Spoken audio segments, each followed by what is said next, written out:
The amazing thing about Seinfeld is that, well, it wasn't developed with a comedy department. It was developed in late night and specials. Rick Ludwin knew Jerry from appearances on The Tonight Show. And Jerry's management asked for, just a reasonable, not expensive holding development deal. And they didn't have a strong sense of what the show would be. But Jerry had an observational sense of humor. And intelligently we said, yeah, sure, why not? Let's develop something with Jerry. At the time when we put the deal together, we didn't even know who Larry David was. Jerry really hadn't figured out that he was going to work with Larry. And then doing stand-up together, they were just walking back from a club. They liked each other. They seemed to have great rapport. And ultimately, Jerry and Larry, not exactly prime-time writing credentialed elite. These guys wrote sketches. They wrote material that they performed. We said, okay. They were going to try and write a script. It didn't have a whole lot of a concept to it. It was about nothing.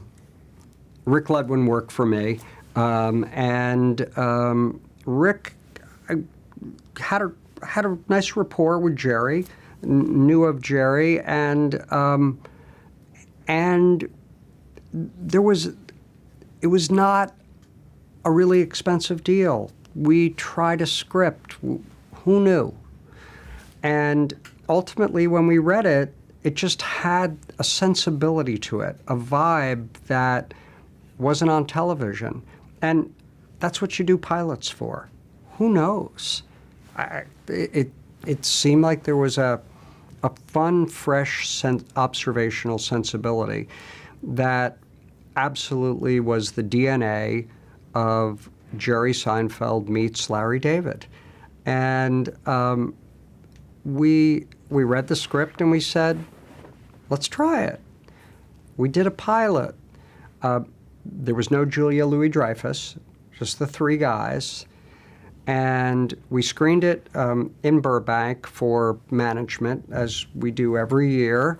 And there's 50 to 60 people in the room. And a lot of New York executives, sales executives, program execs from New York and mostly Los Angeles. We're all there in Burbank.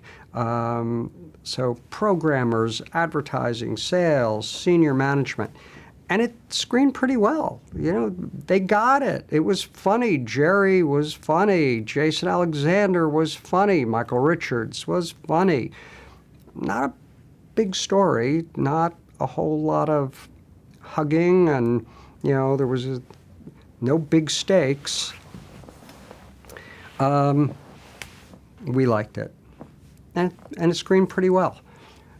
The research came in about a week later, and research usually was delivered right about on my birthday, worst day of the year in a broadcaster's life is your pilot research day.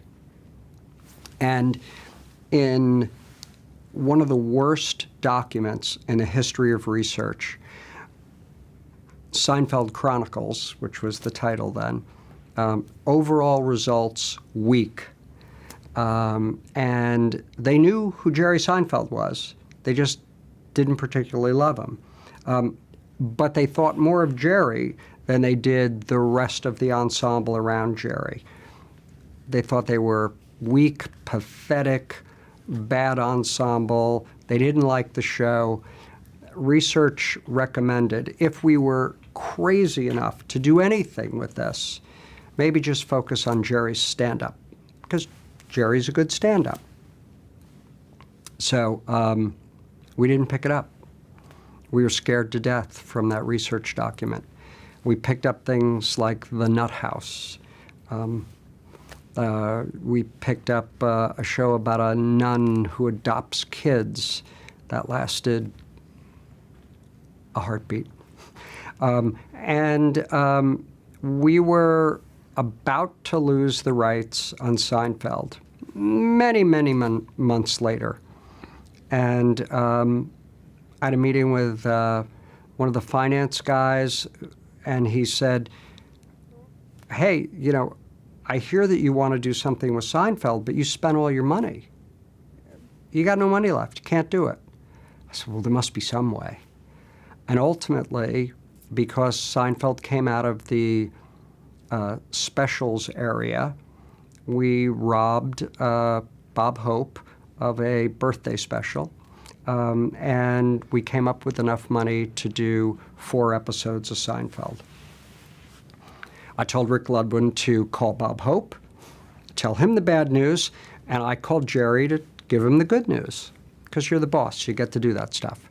And I said, Jerry, I'm thrilled to say we're going to make 4 more episodes of Seinfeld. Dead silence. He said, in the history of television, has any show ever succeeded with a 4-episode order? I said, I didn't know. I did not know. And he said, okay, well, okay, we'll do it.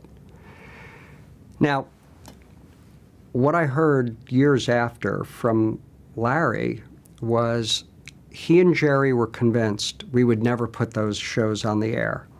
And at some point, they would hold a dinner party, and they would show to their friends the pilot and the 4 episodes that NBC never aired. And that would be the night's entertainment. And they made those episodes for their friends. And that was their guiding principle. How will we make our friends laugh? Because no one in America will ever see these. Well, of course, America did see them. The one note, and I think it's the only note we ever accomplished, was to say, add a girl. And there's a wonderful actress who was in the coffee shop, Lee Garlington. And she certainly could have been in the ensemble, could have been the add the girl. But I felt strongly that as the waitress in the coffee shop, she'd never be fully integrated into that group. She'd be the waitress in the coffee shop. And so we said, you know, you really need to find somebody who's embedded with the guys. And they cast Julia Louis-Dreyfus, and boy, did they understand what to do with that note. Larry and Jerry followed their own drumbeat. They heard things that were in their world, and they just put that on the television screen.